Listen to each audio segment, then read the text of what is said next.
প্ৰিয় দৰ্শক মই শাহ পাটোৱাৰী আপোনালোকে দেখি আছে চেট উইথ শাহ আজি চেট উইথ শাহৰ বিশেষ অনুষ্ঠানত আমি আমন্ত্ৰণ কৰি আনিছোঁ এনেকুৱা এজন ব্যক্তিক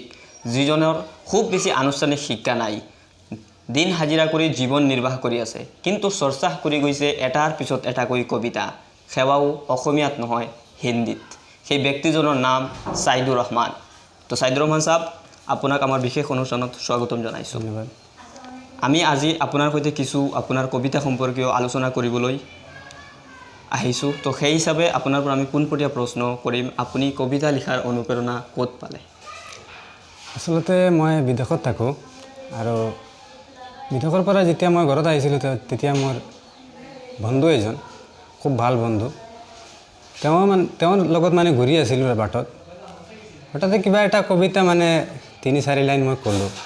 তেতিয়া তেওঁ সুধিলে কবিতাটো ক'ত পালে মই কৈছোঁ মই নিজে বনাই কেনে কৈ দিলোঁ আৰু তো কিছু খুব ভাল তেওঁ নিজে মানে হিন্দী কবিতা খুব ভাল পায় আচ্ছা তাৰপিছত কৈছে তুমি কবিতা লিখিব পাৰিবা তুমি কবিতা লিখা মই কৈছোঁ মই কেতিয়াও লিখা নাই তুমি চেষ্টা কৰা তুমি পাৰিবা মই আছোঁ সহায় সহযোগিতা কৰিম আমি তেতিয়া মই কবিতা এটা লিখিলোঁ লিখি কিনে আৰম্ভ কৰিলোঁ আৰু তেওঁক দেখুৱালোঁ তেওঁ তেতিয়া কৈছে বহুত ভাল হৈছে আৰু মানে অনুপ্ৰেৰণা দিছে তেওঁ তেতিয়াৰ পৰা মানে মোৰ কবিতা লিখা ষ্টাৰ্ট হ'ল আৰু আচ্ছা সেই ব্যক্তিজনে তাৰমানে আপোনাৰ বেকত আছিল আপোনাক উৎসাহ উদ্দীপনা দিয়াত জি আপোনাক উৎসাহ উদ্দীপনা দিয়াত সেই ব্যক্তিজন আঁৰত আছিল আৰু আছিল আঁৰত আছিল তেওঁৰ নাম মই উল্লেখ কৰিম আচ্ছা ঠিক আছে তো আমি এতিয়া নেক্সট প্ৰশ্নলৈ গুচি গৈছোঁ আমি শুনা পাইছোঁ যে আপোনাৰ খুব বেছি আনুষ্ঠানিক শিক্ষা নাই আমি জনামতে LP লৈকে আপুনি পঢ়িছে এনে আমি জানিব পাৰিম নেকি আপোনাৰ আনুষ্ঠানিক শিক্ষা কিমানখিনি আচলতে মোৰ আনুষ্ঠানিক শিক্ষা বেছি নাই মই নাহৰগাঁও মিগিৰাটি LP স্কুলত মই প্ৰথম শিক্ষা কৰিছোঁ তাৰপিছত মই ME মাদ্ৰাছা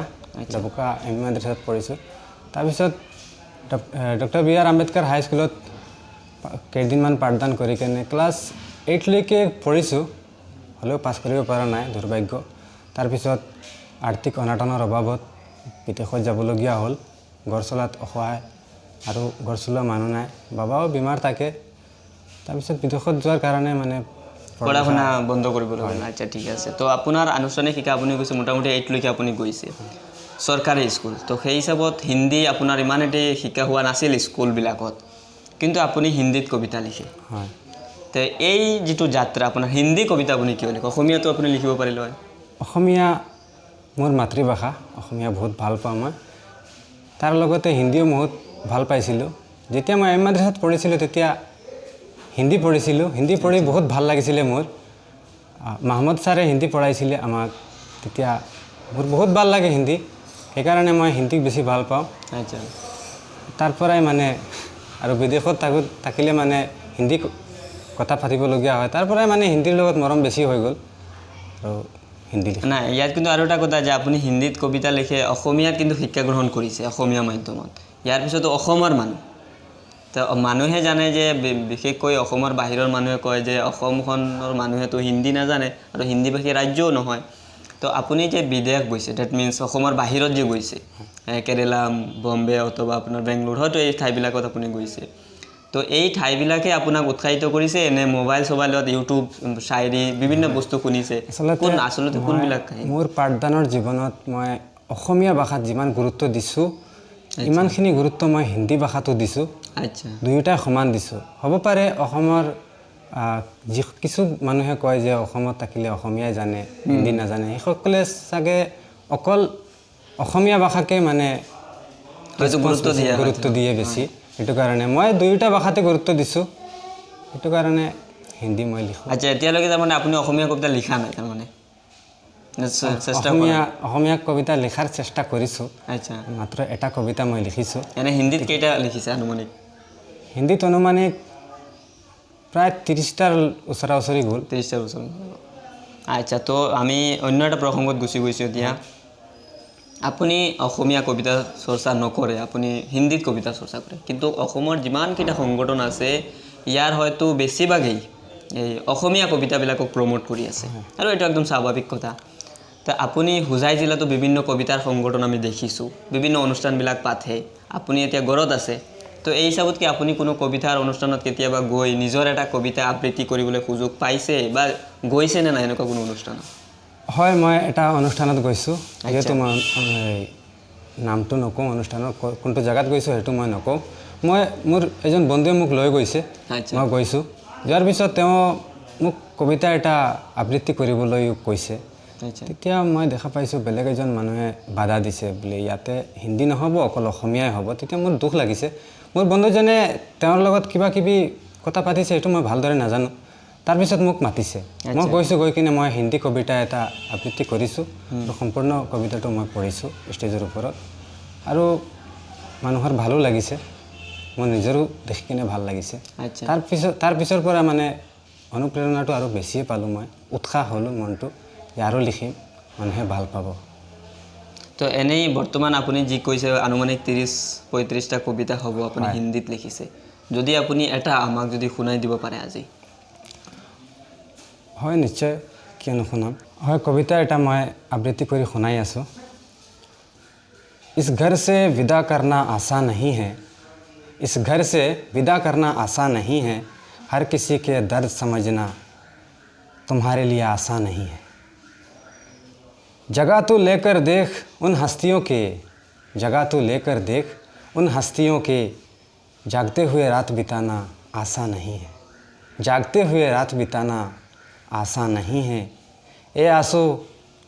आंसू मन करे जब भी आ जाते हो लहू बहाने, बहते हुए आँखों को रोक लेना आसान नहीं है, बहते हुए आँखों को रोक लेना आसान नहीं है। सिवाय माँ बाप के खुशी को त्याग करना आसान नहीं है, एक बच्चे को पाल पोस के बड़ा करना आसान नहीं है। कौन जुटला सकता है मौत एक हकीकत है, कौन जुटला सकता है मौत एक हकीकत है, अपने हाथों से जिगर के टुकड़े को दफनाना आसान नहीं है। वाह वाह वाह, আপুনি যিটো ষ্টাইলত কৈছে একচুৱেলি এনেকুৱা লাগিছে যে আপুনি খুব বেছি মুশ্বাইৰাবিলাক চাই থাকে, তো সেইটো ষ্টাইলতে আপুনি গাইছে, খুবেই বেছি ভাল লাগিছে। তো আমাৰ ভিউৱাৰ্ছক আপুনি কবিতাটো শুনাৰ বাবে আপোনাক আন্তৰিক ধন্যবাদ জ্ঞাপন কৰিলোঁ। তো এই হিচাপতে আমি অন্য এটা প্ৰসংগ আপোনাৰ পৰা জানিব বিচাৰিম যে আপোনাৰ এতিয়া কবিতা লৈ আপোনাৰ স্বপ্ন কি? তাৰমানে আপোনাৰ কোনো কবিতা পুথি বা কোনো অনুষ্ঠানত আপোনাৰ গোৱাৰ বা অন্য কোনো স্বপ্ন আছে নেকি কবিতা লৈ? সপোনটো চবেই সপোন লৈ কিনেই কবিতা লিখা আৰম্ভ কৰে। মোৰো সপোন আছে, ময়ো কবিতা লিখিম। যিহেতু অসমত হিন্দী লিখা কবি বহুত কম, থাকিলেও বহুত কম মই জনামতে। মই হিন্দী লিখিম আৰু অসমৰ মানুহে জানক যে হিন্দীও কবি হ'ব পাৰে আৰু হিন্দী লিখা যায় বুলি। মই ইমানখিনি কম, অসমৰ মোৰ অসমীয়াক মই এইখিনিয়ে ক'ম যে হিন্দী কবিতা লিখা বহুত আচান, বহুত সহজ। গতিকে আপোনালোকে হিন্দীও লিখক, অসমীয়াও লিখক, দুয়োটাই আমাৰ ভাষা, আমাৰ মৰমৰ ভাষা দুয়োটা। গতিকে অসমীয়া ভাষা আমাৰ এইটো কাৰণে যে হিন্দী এৰি দিম এনেকুৱা কোনো কথা নহয়। যিটো ভাষাত আপুনি পাৰে কবিতা লিখক, কবিতা লিখা যায়। এনেই যিমান মানুহে কবিতা লিখে প্ৰত্যেকজনে যে এটা কবিতা লিখাৰ পিছত বিচাৰে যে কাৰোবাক শুনাবলৈ বা ভুল ভ্ৰান্তি কিবা হৈছে নেকি মোটামুটি ঠিক কৰিবলৈ। ডেট মিনছ কবিতাৰ এটা আড্ডা হয় মানুহ, কিন্তু আজিকালি এনেকুৱা সংগী খুবেই কম পোৱা যায়। কিন্তু আপুনি যিটো ভাষাত চৰ্চা কৰিছে এইটোতো একদম নায়েই ক'ব পাৰি আমাৰ অঞ্চলবিলাক। তো এনেকুৱা কোনো আপোনাৰ বন্ধু আছে নেকি বা লগৰীয়া আছে নেকি যিজনৰ সৈতে আপুনি এই এনেকুৱা কবিতাৰ আড্ডাবিলাক দিয়ে? হয়, দুইজন বন্ধু আছে। আচ্ছা, মোৰ বহুত মৰমৰ বন্ধু।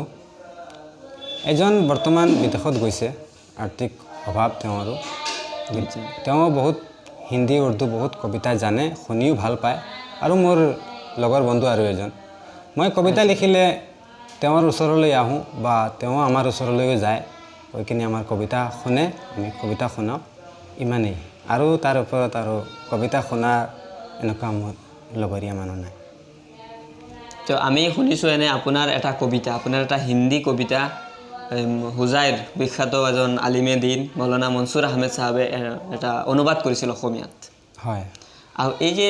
হুজুৰে অনুবাদ কৰিছিল আপোনাৰ অনুভৱটি আগত কওক, ইয়াৰ পিছত এই কবিতাটো আপুনি আমাক শুনাই দিব। হয় কবিতা এটা লিখিছিলোঁ মই হিন্দী কবিতা ছাৰ হিফজুৰ ৰহমান আমাৰ ঘৰত আহিছিলে এদিনাখন আহি কেনে মোৰ লগ কৰিছিলে লগ কৰাৰ পিছত কৈছে আপুনি কবিতা লিখে আপুনি এটা কবিতা শুনাওক মই তেতিয়া এটা কবিতা শুনাইছিলোঁ তেওঁক শুনাই কিনে তেওঁ কৈছে বহুত ভাল লাগিছে তেওঁ যিহেতু হিন্দী নিলিখিলেও তেওঁৰ বহুত ভাল লাগিছে মোৰ কবিতাটো তেওঁ লৈ গৈছে কবিতাটো নি কেনে হুজাইৰ মৌলানা মনসুৰ চাহাবক দিছে সেইটো মই নাজানো দিয়াৰ পিছত মৌলানা মনসুৰ চাহাবে কবিতাটো অনুবাদ কৰিছে অসমীয়ালৈ অনুবাদ কৰাৰ পিছত তেওঁ ফেচবুকত পোষ্ট কৰিছে কৰাৰ পিছত মই দেখিছোঁ মোৰ বহুত ভাল লাগিছে মোৰ এনেকুৱা লাগিছে যে মানে কবিতা লিখাৰ যোগ্য হ'লো নেকি এনেকুৱা মানে মনত এটা ভাৱ আহিছে মোৰ তেতিয়া মই কবিতাটো পঢ়িছোঁ অসমীয়া অনুবাদৰ কবিতাটো পঢ়িছোঁ বহুত ভাল লাগিছে আৰু এনেকুৱা লাগিছে যে তেওঁৰ অসমীয়াটোৰ পৰাই নেকি মই হিন্দীত অনুবাদ কৰিছোঁ এনেকুৱা লাগিছে আৰু বহুত ভাল লাগিছে তেওঁৰ কবিতাটো পঢ়ি কেনে তো সেইটো আমি শুনিব বিচাৰোঁ আপোনাৰ পৰা আপোনাৰ নিজস্ব যিটো কবিতা লিখিছে হয় নিশ্চয় শুনাম মৌলানা মনসুৰ চাহাবে যিটো কবিতা অনুবাদ কৰিছিলে সেইটো কবিতা হৈছে কবিতাটোৰ নাম হৈছে আপ ক্যা সমঝেংগে আচ্ছা आँख वाले आँखों की कमी क्या समझेंगे आँख वाले आँखों की कमी क्या समझेंगे ये अमीर लोग गरीब की गरीबी क्या समझेंगे भीख मांगने वालों को अक्सर उन्होंने देखा है घर घर जाकर ठोकर खाने को वो क्या समझेंगे जागते हुए रात काटता है उनका बारिश की रात आप समझिएगा एक एक लाइन को एक एक शब्द को आप समझिएगा जागते हुए रात काटता है उनका बारिश की रात मगर इस दर्द को वो महल वाले क्या समझेंगे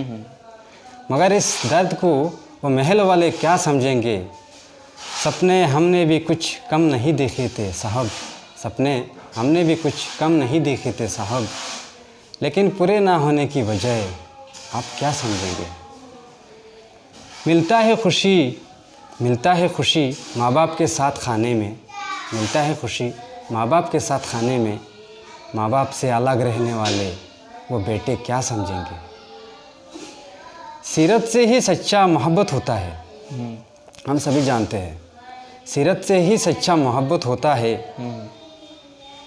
सूरत से इश्क करने वाले इस बात को क्या समझेंगे অতি সুন্দৰ একচুয়ালি কবিতাটোত খুবেই আমাৰ যেটো সমাজৰ একদম জিয়া বাস্তৱতা দৰিদ্ৰ দুখীয়া নিচলা মানুহৰ কাহিনী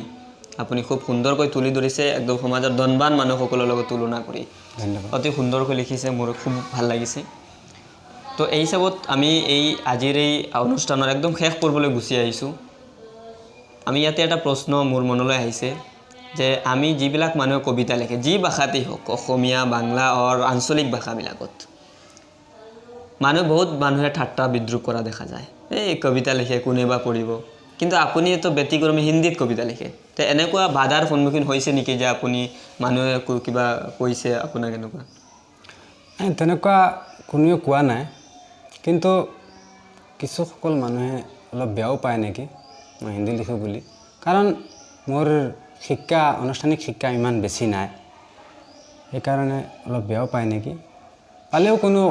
মোৰ কোনো আপত্তি নাই কাৰণ মোৰ অনুপ্ৰেৰণা দিয়া বন্ধু আছে মোৰ এজন বন্ধু আছে অনুপ্ৰেৰণা দিয়া যে সেই বন্ধুজনৰ নাম আপুনি এতিয়ালৈকে উল্লেখ নকৰিলে সেই বন্ধুজনৰ নাম আচলতে প্ৰথমে যেতিয়া মোক কবিতা লিখাৰ অনুপ্ৰেৰণা দিছে অনুপ্ৰেৰণা দিয়া বন্ধুজনৰ নাম ৰিয়াজুল আলম পাটোৱাৰী আপোনালোকে সবেই জানে চিনি পায় তেওঁ এজন অসমীয়া কবি তেওঁ এখন কবিতা পুথিও লিখিছে এনেকৈ নাচাবা মোলৈ আপোনালোকে কবিতা পুথিখন পঢ়িব পাৰিব তেওঁই মোক কবিতা লিখাৰ অনুপ্ৰেৰণা দিছে আচলতে মোৰ কোনো দুখ কষ্ট হ'লেও তেওঁৰ লগত মই আলোচনা কৰোঁ তেওঁ মোৰ ভাল বন্ধু তেওঁই মোক অনুপ্ৰেৰণা দিছিল এতিয়া আমি অন্তিমটো প্ৰশ্নলৈ গুচি গৈছোঁ বহুত মানুহে কবিতা লিখে মানুহৰ জীৱনৰ কিছু বেদনাক একত্ৰিত কৰে কিছুমান মানুহে সমাজৰ যেটো বাস্তৱতা আছে এইটো আপোনাৰ জীৱনৰ মানে মূল কাহিনীটো এনেকুৱা কিবা কাহিনী আছে নেকি যেটোৰ কাৰণে আপুনি কবিতা লিখিছে নাই আচলতে এনেকুৱা মোৰ জীৱনৰ কোনো কাহিনীৰ লগত মই কবিতা লিখা নাই আচলতে মনৰ যিখিনি ভাৱ এইখিনি শব্দৰে একত্ৰিত কৰিছে এইখিনি শব্দৰে একত্ৰিত কৰাকেই আচলতে কবিতা কোনোবাই ৰাজনীতিৰ ওপৰত ভিত্তি কৰি লিখে কোনোবাই সময়ৰ ওপৰত মানে মনৰ ভাৱ সেইখিনি ওপৰত ভিত্তি কৰি ময়ো লিখিছোঁ আচলতে মোৰ নিজৰ জীৱনৰ কাহিনী লৈ কোনো কবিতা লিখা নাই তো প্ৰিয় দৰ্শক আচলতে ছাইদুৰ ৰহমান চাহাবৰ খুব বেছি আনুষ্ঠানিক শিক্ষা নাই তথাপিও যে হিন্দীত কবিতা লিখে এইটো আমাৰ বাবে বা আপোনালোকৰ বাবে হ'ব পাৰে এটা অনুপ্ৰেৰণা কাৰণ আজিকালি আমি সমাজত দেখা পাওঁ বহুত ডিগ্ৰীধাৰী ল'ৰা ছোৱালী আছে ইহঁতকে অসমীয়াত স্নাতকোত্তৰ বা স্নাতক ডিগ্ৰী লৈ ফুৰে PhD ডিগ্ৰীও আছে কিন্তু এনেকুৱা বিষয়বিলাকত তেওঁলোকে খুব বেছি গুৰুত্ব নিদিয়ে সেই হিচাপত ছাইদুৰ ৰহমান চাহাবক আজিৰ আমাৰ এই মঞ্চলৈ এইটো কাৰণে মাতি আনিছোঁ যাতে সমাজৰ বাবে বা যিসকল কমপক্ষে লিখা পঢ়া মানুহ আছে তেওঁলোকে তেওঁৰ পৰা এটা অনুপ্ৰেৰণা ল'ব পাৰে নিশ্চয়কৈ হিন্দী কবিতা লিখি আছে অসমৰ এজন মানুহ কবিতাবিলাকত হয়তো কিছু ভুলভ্ৰান্তি থাকিব পাৰে যদি আপোনালোকে উৎসাহিত কৰে নিশ্চয়কৈ তেওঁ আৰু আগবাঢ়ি যাব পাৰে আপোনালোকৰ উৎসাহৰ বাবে আমি এই ভিডিঅ'টো আগবঢ়ালোঁ ভিডিঅ'টো শেষলৈ চোৱাৰ বাবে আপোনালোকক সকলোকে আন্তৰিক ধন্যবাদ জ্ঞাপন কৰিছোঁ আৰু ছাইদুৰ ৰহমান চাহাবকো আমাৰ এই মঞ্চত আজি অহাৰ বাবে আপোনাক আন্তৰিক ধন্যবাদ জ্ঞাপন হয় বহুত ধন্যবাদ আমি আপোনালোকক ভিডিঅ'টো বহুত ইয়াতে ধন্যবাদ। সামৰিছোঁ মোৰ কাৰণে দোৱা আশীৰ্বাদ কৰিব